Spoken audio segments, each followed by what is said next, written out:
Dear Esther, the gulls do not land here anymore. I've noticed that this year they seem to shun the place. Maybe it's the depletion of the fishing stock driving them away. Perhaps it's me.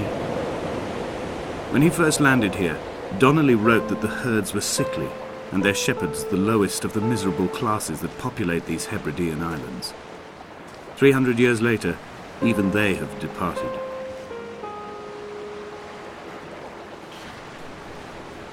Welcome to Everything is Sad, the game, aka Dear Esther. You are watching Underplayed, where we critique and play through titles of varying levels of significance and notoriety.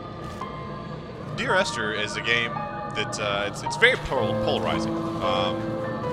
People tend to either love it or hate it. From what I understand, there's not really much to be had in terms of gameplay. There's some chemical makeup right here. Looks like Walter White came through here recently. Yeah, not much gameplay to speak of. It's essentially just a walking simulator, but among the art house indie crowd, there tends to be a lot of praise for its atmosphere and set. Did I just instinctively duck when that pigeon came out? That's pretty cool. I didn't actually press a button to duck.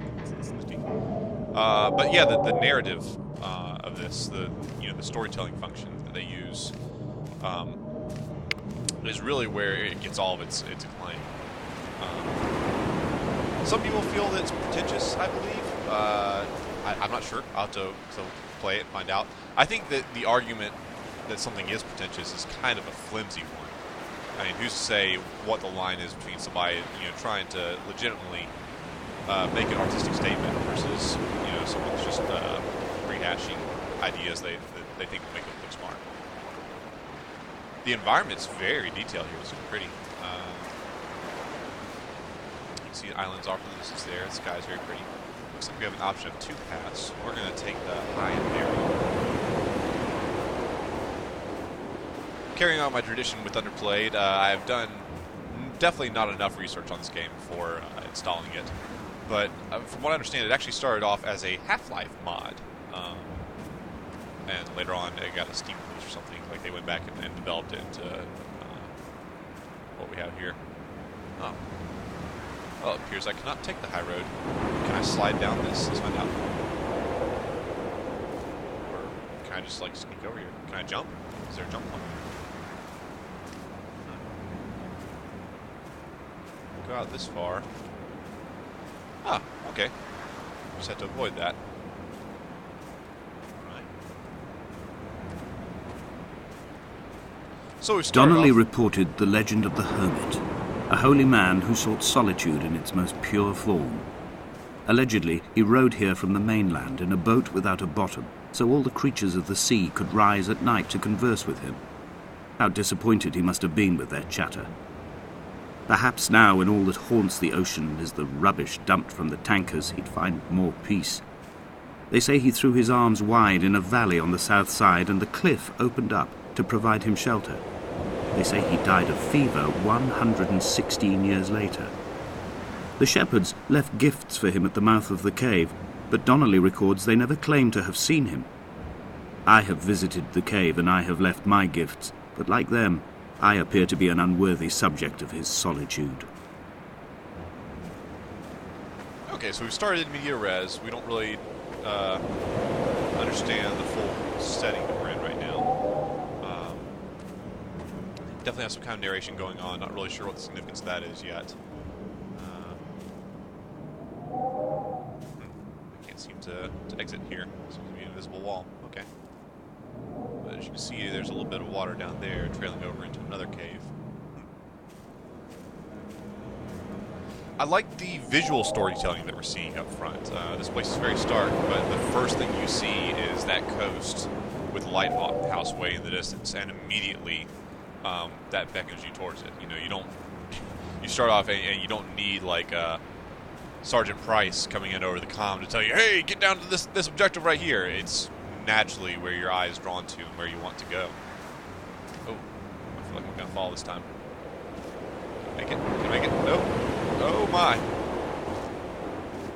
Well, we won't be coming back up that way. Guess we'll be walking along the beach.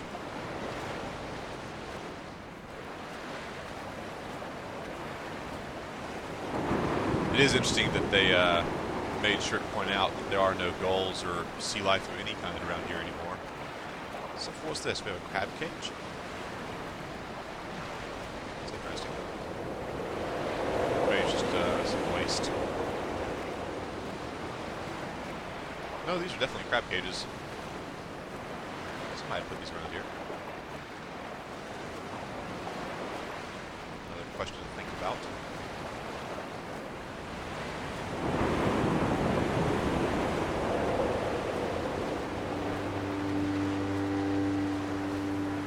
There was once talk of a wind farm out here, away from the rage and the intolerance of the masses. The sea, they said, is too rough for the turbines to stand. They clearly never came here to experience the becalming for themselves. Personally, I would have supported it. Turbines would be a fitting contemporary refuge for a hermit. The revolution and the permanence.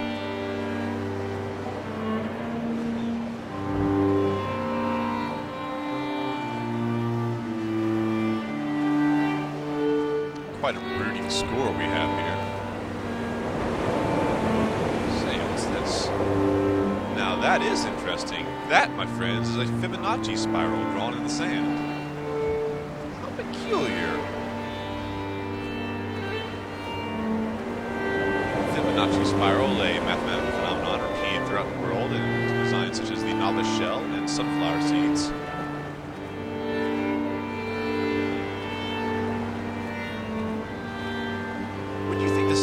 What time frame? It seems to be set close to modern times when you're talking about wind farms and turbines. I suppose it could be something in the 80s perhaps, or even in the near future. But it's pretty I have found the ship's manifest, crumpled and waterlogged under a stash of paint cans. It tells me that along with this present cargo, there was a large quantity of antacid yogurt bound for the European market. It must have washed out to sea. God knows there are no longer gulls or goats here to eat it.